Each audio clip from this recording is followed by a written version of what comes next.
Non. Non, pas. Minecraft Dungeon, jeu développé par Bethesda, Mojang Studio, connu pour les célèbres jeux Cobalt et Scroll. Non, je déconne, connu pour Minecraft. Avouez, vous avez bugué quand je dis les noms des jeux. Bref, développé par Mojang Studio, qui est sorti le 26 mai 2020, à 10h. Ouais, je sais, c'est précis. Le jeu coûte d'ailleurs 19,99€ ou 29,99€ si vous prenez le pack pigeon. J'ai pris le pack pigeon. Ah, et avant de commencer ce test, je tiens à dire que j'ai testé le jeu, et que les gameplays en fond sont de moi. Après tout, faut être complètement attardé pour tester un jeu sans y jouer. Alors l'histoire se déroule dans l'univers de Minecraft, où on nous explique, v'là une putain de cinématique, qu'un villager s'est fait abandonner par sa famille, et qui se fait rejeter par tout le monde. Il trouve ainsi une orbe, ouais ta gueule c'est une orbe, nommée L'orbe de domination. et il décide de se venger. Bref, rien que là, si on veut nous mettre un méchant qui instaure de la crainte, bah c'est loupé, on a juste un peu pitié pour lui. Bref, on arrête les chipotages et regardons ce que ce Minecraft Dungeons a à nous offrir.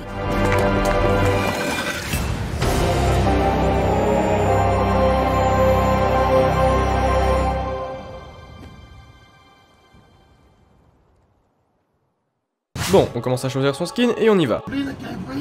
Déjà, ce qu'on peut remarquer dans ce jeu, c'est que c'est beau. Faut pas déconner, j'ai bandé plusieurs fois. Les environnements sont magnifiques et diversifiés, couplés au fait que les zones se génèrent procéduralement à certains moments. Alors, pour attaquer un ennemi, il faut... Oh non, ça c'est une hérésie. J'en ai rien à branler, ce jeu pue la merde. Bon, sinon, pour déplacer son personnage, il faut cliquer à l'endroit où vous voulez qu'il aille. Ou alors laisser enfoncer clic gauche et bouger la souris et il se déplacera également. Pour attaquer un ennemi, il faut faire un clic gauche dessus, et le personnage attaquera. Bien évidemment, vous pouvez utiliser un arc. Il est l'arme le plus pété du jeu, mais vraiment, no joke. Là, faut juste faire un clic droit sur l'ennemi. En laissant clic droit enfoncé, vous pouvez faire des tirs bien plus puissants. Et vous avez la possibilité de faire des roulades en appuyant sur la barre espace.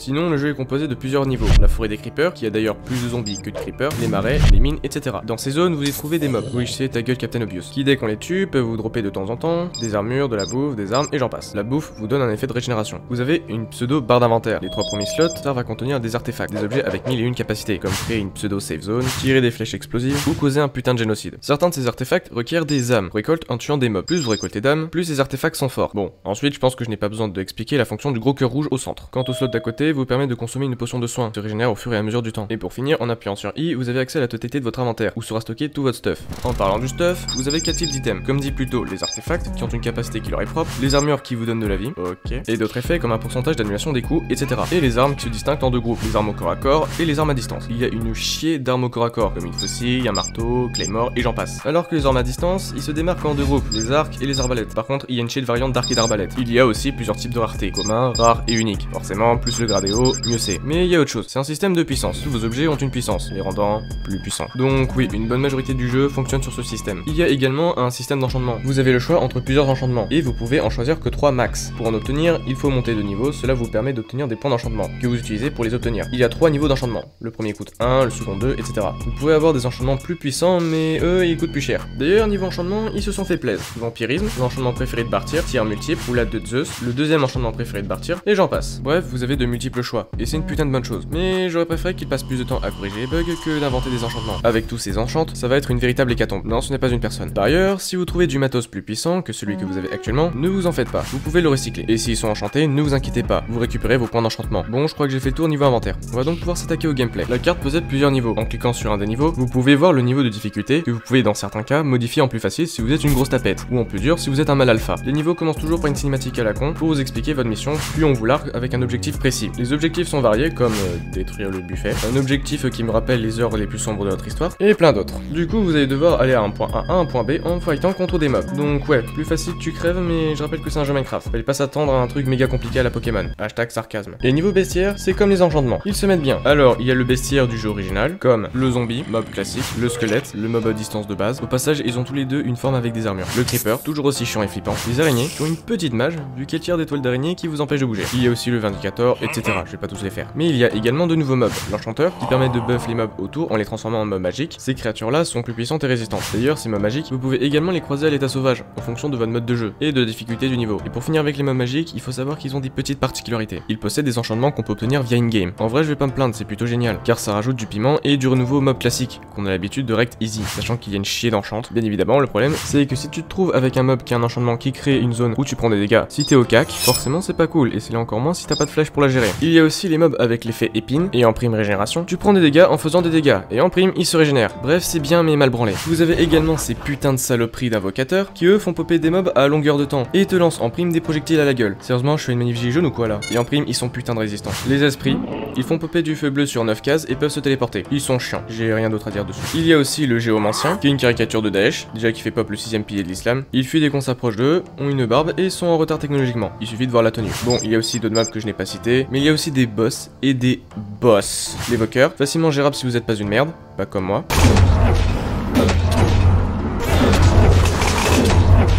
L'Enderman qui... Oh non, ça aussi c'est une hérésie. Pire que la précédente. J'espère qu'ils peuvent pas faire pire. Faut vraiment que j'apprenne à fermer ma gueule. Le golem de Redstone, on dirait qu'il est grave vénère. Je vais te briser tes os, je vais te boire ton sang. Il fait aussi popper des mines de Redstone. Ces mobs là peuvent être affrontés plusieurs fois par niveau. Ce ne sont pas donc des vrais boss, à proprement parler. Surtout que vous pouvez en avoir plusieurs à la suite. La monstruosité de Redstone existe en version champignon et qui est un véritable calvaire, putain. Il fait des ondes de choc et crache des explosions. Non, il y aura pas de vannes. J'ai atteint le nombre maximum de vannes sur les arabes. Et il fait pop des merdes.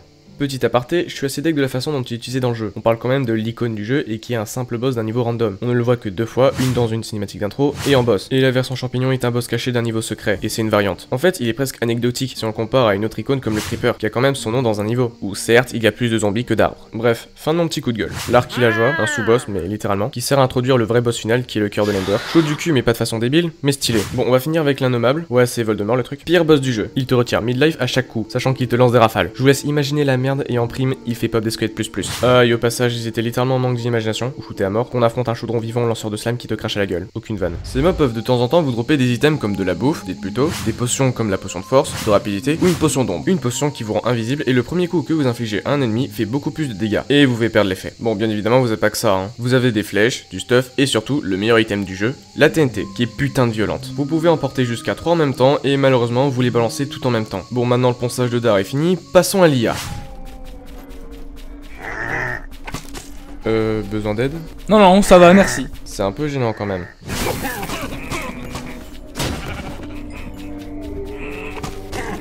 Le pathfinding est aux fraises, mais genre vraiment. Je n'ai pas rec malheureusement, mais j'ai eu un vindicator qui m'a fait une moonwalk. Mais c'est 1000 fois mieux quand l'IA crash littéralement.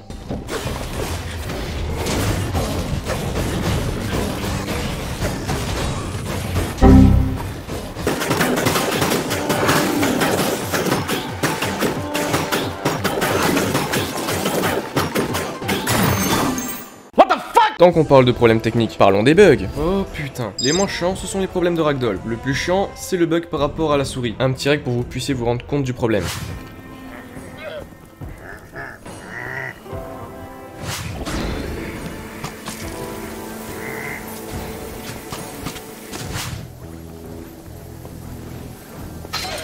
D'ailleurs, voici un screen de moi dans une zone où je ne peux pas être, car c'est une dev zone. Bah, grâce à ce bug, j'ai pu y aller. On a aussi des petits bugs de génération, et des bugs où tu crèves dès le début du niveau, et où tu ne peux pas bouger un petit moment, en multi. Perso, je pense que c'est un problème de connexion. Et bien évidemment, le bug le plus frustrant, c'est le bug du boss final. Pour aller au boss, faut prendre un piston, qui vous propulse sur la plateforme, où vous allez vous battre. Or, des fois, ça bug et vous vous retrouvez coincé dans les airs. Je rappelle que c'est le dernier boss, que le niveau j'avais galéré à faire. Imaginez maintenant la frustration que j'ai pu avoir. Ah, et c'est un classique, mais le jeu peut crash. Autre problème du jeu, la difficulté.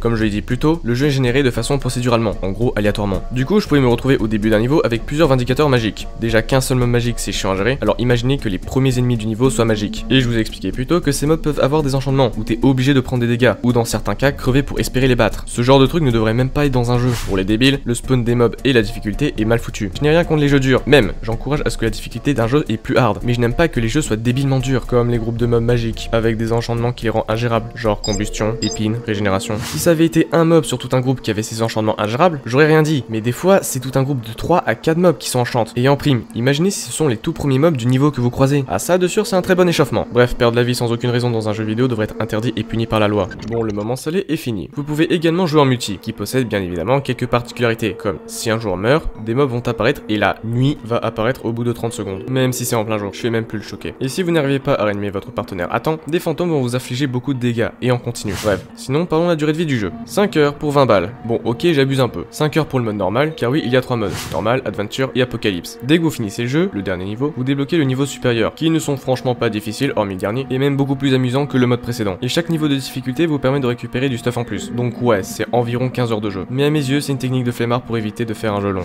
Ce n'est pas le seul coup de flemmard qu'ils ont fait, genre l'histoire et la cohérence. Dans certains niveaux, vous pouvez trouver des fonctionnalités comme la clé, qui est utilisée dans quelques niveaux, les balises chelous, qui sont aussi utilisées dans quelques niveaux, ou encore le cauchemar de gardien dans les mines. Ça mec c'était rec, ça c'est rec, ça c'est rec. Mais justement, dans ces mines, nous pouvons trouver des mob spawners, qui ne sont malheureusement uniques à ce niveau. Or, ça aurait été plus intéressant de les voir dans plusieurs niveaux, et pas de chipotage. L'invocateur et le spectre, à la fin, se retrouvent dans le premier niveau, alors pourquoi pas les mob spawners. Par ailleurs, certains niveaux vous permettent de débloquer des niveaux secrets, mais la partie où se trouvent les cartes pour débloquer les niveaux se génère aléatoirement. Niquez-vous, Mojang. Mais bien. Bref, le jeu est bien, je le recommande. Mais je trouve que les devs ne sont pas allés au bout, ils n'ont pas pris beaucoup de risques, et ont, à mon sens, un peu rushé. Et au final, l'équilibrage n'est pas ouf. Les mobs magiques. Perso, je trouve qu'il ne vaut pas ses 20 balles. Au moins environ 15 voire 10, mais ça c'est subjectif. L'histoire est vraiment mal foutue. J'aurais préféré que le jeu développe un peu plus son histoire. Mais bon, ici c'est peut-être une marque dans ce type de jeu. Sinon c'est beau, jouable, il y a une diversité dans l'environnement, stuff, mob, etc. Il est aussi buggé, mais ça c'est un jeu made in Mojang. Bref, j'espère que les DLC vont être aussi bien que le jeu de base. Sinon, j'espère que la vidéo vous a plu, n'hésitez pas à donner votre avis en commentaire sur ce format, si ça vous plaît, des choses à améliorer dans l'analyse ou autre. Ne vous inquiétez pas, je ne suis pas un youtubeur critique, je ne vais pas pleurer à la première remarque négative. Sinon, merci à Bartir et à Icebug pour la relecture du texte, merci à Gardien d'avoir servi un peu de cobaye. Venez aussi me follow sur Twitter et Instagram, sur ce, à plus.